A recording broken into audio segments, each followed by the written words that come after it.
Hello everyone. In this session, we're going to focus on lengthening the front of our hip down to our toenails, and that is challenging for a lot of people.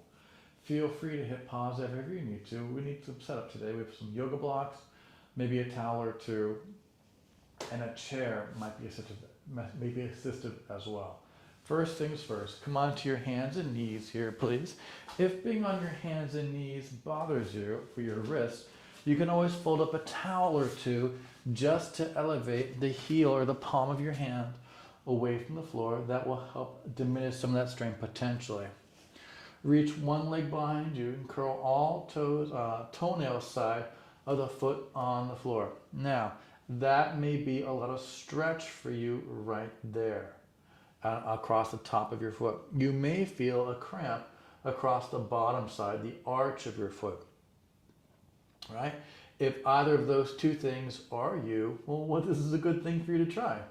Right? You want to be able to stretch this line of your leg, specifically from the front of the hip down through the front of the knee, front of the shin, top of the foot, through your toenails. Is a really great thing to stretch. And just switch sides. And you might find that each side's different. That is completely normal. Right? Easy breathe. Just allow the top of that foot to lengthen as much as you can. Things to think about here is that your foot is not going to one side. So here, my big toes are coming way over to the big toe side of the foot. Try to diminish that as much as you can. Easy. Breathe. See, it's not so bad. You're doing really well with that. Great. And then bring that knee down. Now, a way to focus on that would be to do that same thing in a seated position. Doesn't matter what the chair is, doesn't matter how high it is off the floor, right? You're gonna have the toenail side of that foot underneath the chair. The further forward it goes in front of you, the more intense it's gonna be. So I recommend, if you can, sliding it under the chair and see if you feel a stretch.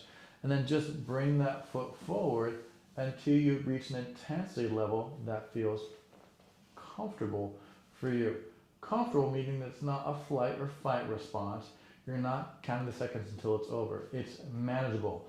You could foreseeably be there for 20, 30 seconds would be ideal in terms of ability to tolerate that range of motion.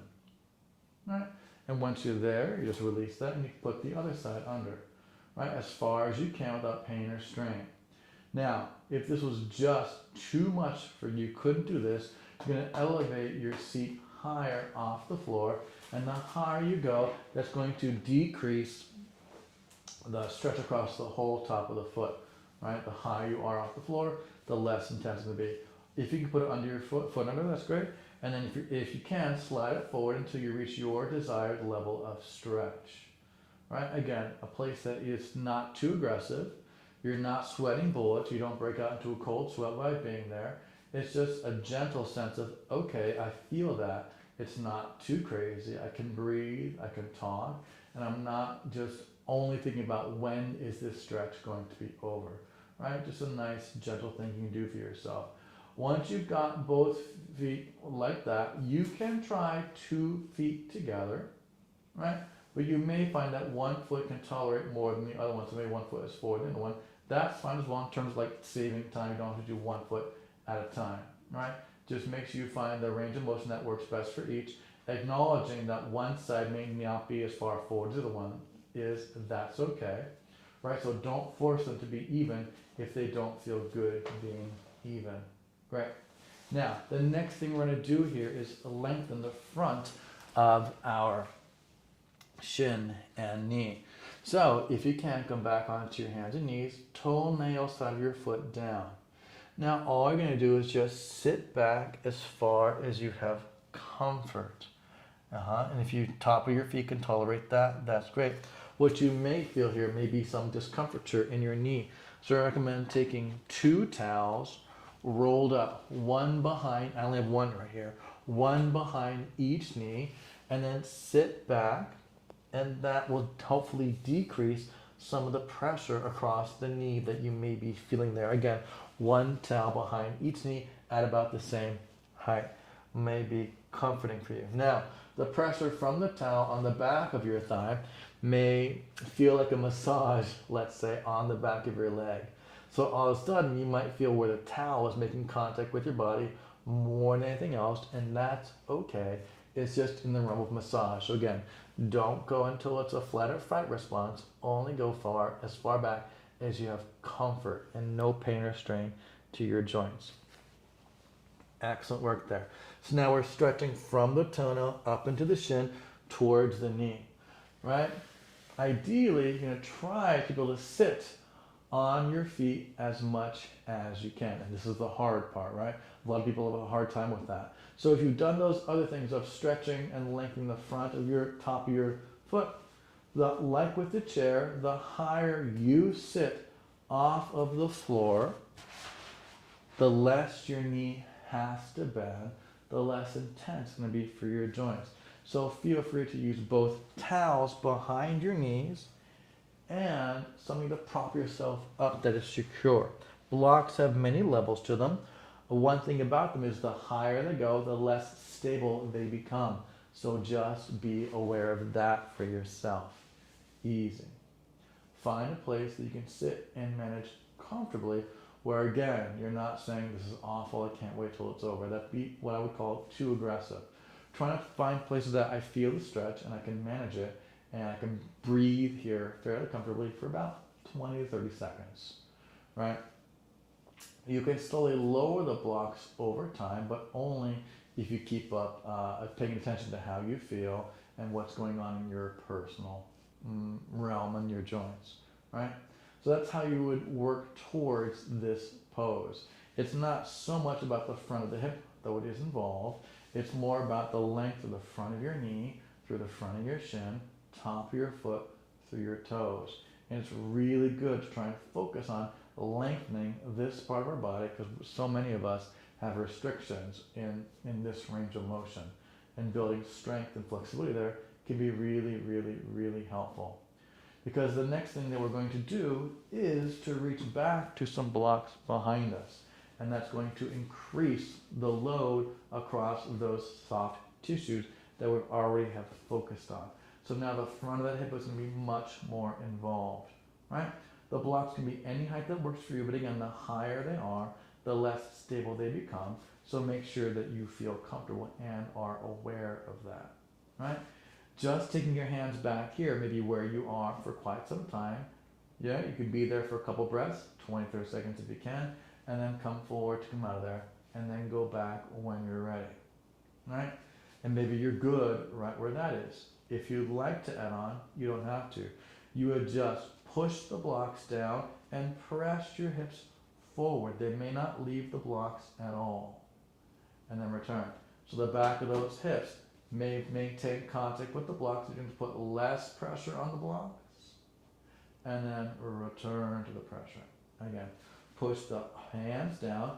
You can choose to push your feet down or not. There's different ways to look at that. If you push the top of your feet to the floor, you are engaging the front of your leg, and that can be helpful. For some people, they might find that gives a lot of support, right? Other people feel that they need to release that. They want to squeeze the back of their hips, so you can focus on the back of their hips driving more than the top of the foot pressing, right? That's valid as well, right? And then rest. You can also do both. You push your feet down and squeeze your bum to drive the hips up. Both combined are fantastic as well. You might find that one version works better for you on some days than others, and that's fine as well. And then rest, right? And let's come out of there. So that is one way you can think of preparing yourself and working up towards the goal of sitting like this. This is the goal over time. I'm not saying sitting like this is everyone's goal, but if you want this to be something you want to work towards, this is how you would try to achieve that. First with sitting, right? Stretching the top of that foot if you have limitations there. And maybe the top of your foot and toes are going to be a limiting factor for you the whole time. If that's the case, you would just take a towel, right? Or a small ball or something, and then put your toes over that towel so that your toes don't have to bend up away from the floor or up towards you as much. They can dangle over. Now, this towel will put more stress upon the tissues across the top of your foot in front of your ankle. Just realize that's not a perfect fix, but that will help sort of like a toe restriction that you may have experienced that feels insurmountable, right? This is one workaround for that. So you're going to work on the top of your foot and the front of your ankle, lengthening those fibers as much as you can gently. And then you can focus on getting a towel behind each knee, sitting on blocks, right? And getting the front of your knee, shin, ankle, front of your ankle, top of your foot toes to lengthen, right? And then you would take blocks behind you and lean back to increase, get some hip action there. And then you would try and press away as you felt comfortable. And that's just it. It just takes practice. It may feel insurmountable, and for some people it's just never going to be achievable. That's fine. That doesn't mean that you shouldn't work towards it. Using props to help you into these postures does not make you weak, does not make you less than.